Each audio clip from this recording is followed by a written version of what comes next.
Interest of the citizen, interest of the country, এই বিষয়গুলো আসলে বিগত 54 বছরে আমরা কোন কোন রাজনৈতিক দলের কাছে দেখেছি আসলে?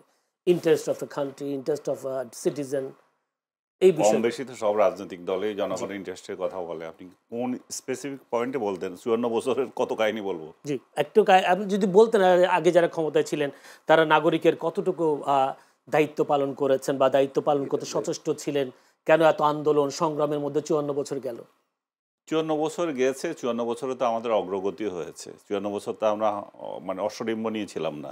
54 বছরে আমরা যে রাষ্ট্র থেকে পৃথক হয়েছি, সেই রাষ্ট্রের তুলনায় সব কটি পয়েন্টে আমরা এগিয়ে গেছি। তার মানে আমাদের এখানে যেই সমস্ত শাসকরা এসেছেন, কম বেশি সবাই অবদান রেখেছেন। অবদান আমরা বরং দেখতে পাচ্ছি না গত 14 মাসে, গত 15 মাসে। গত 15 মাসে বাংলাদেশ যেখানে ছিল তার থেকে পিছিয়ে যাচ্ছে। মানে একের বিগত পর এক 17 বছরে কিছু ইন্টারেস্ট অফ সিটিজেন ছিল, ইন্টারেস্ট অফ সিটিজেন বলতে আপনি কি বুঝাতে চাচ্ছেন এখানে? আমি মানে সেটাই তো বুঝতে পারছি নাগরিকের না। নাগরিকের অধিকার প্রতিষ্ঠা ছিল, নাগরিকের অধিকার নাগরিক কথা প্রতিষ্ঠাতে বলতে পারতো, তাদের বাকশক্তি ছিল, আপনি যদি ভোটের কথা বলেন, ভোট হয়তো হয়নি, ওইটা পার্টিসিপেটরি ভোট হয়নি। এখানে একদলীয় ভোট হয়েছে, এক গোষ্ঠী নির্বাচিত হয়েছে, কিংবা পার্টিসিপেটরি ভোট যেটা হয়েছে সেখানে তারা বঞ্চিত হয়েছে ভোট দিতে, বা তাদের সাথে প্রতারণা হয়েছে, সেগুলো তো সবাই জানে। এগুলো তো পুরনো প্যাচাল, এগুলো নিয়ে তো আর কথা বলার কিছু নাই। কিন্তু জন আকাঙ্ক্ষা যদি বলে থাকেন, রাষ্ট্রের অগ্রগতি যদি বলে থাকেন, একেবারে পিছিয়ে গেছি আমরা সেটা তো বলতে পারবো না।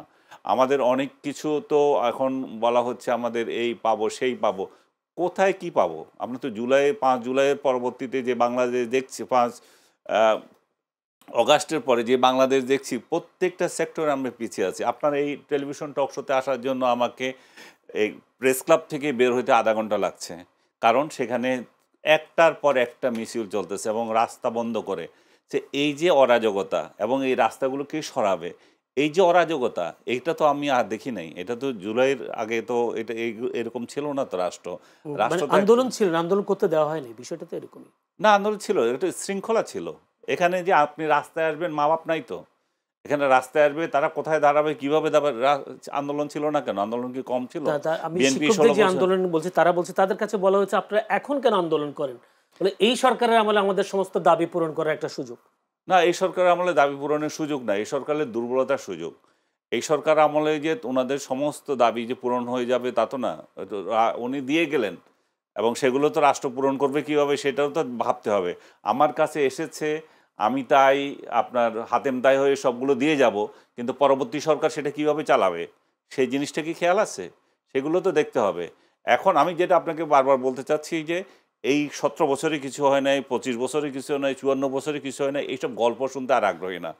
এখন সামনে কি হবে সেই গল্প আমরা দেখতে চাই।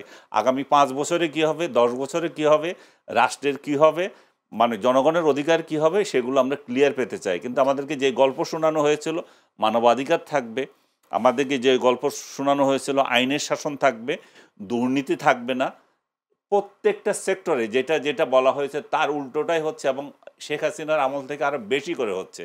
তো তার মানে হচ্ছে যে এখানে এই গল্পগুলো জনগণের কাছে সবসময় একই গল্প শোনানো হয়, জনগণকে শুধু আশ্বাস দেওয়া হয়, আসলে জনগণের যে চাওয়া পাওয়ার সেই ব্যবধানটা রয়ে যায়। সেই কথাই বলছিলাম আমি, জনগণের চাওয়া পাওয়ার ব্যবধানটা রয়ে গেছে। আপনার শেষ কথাই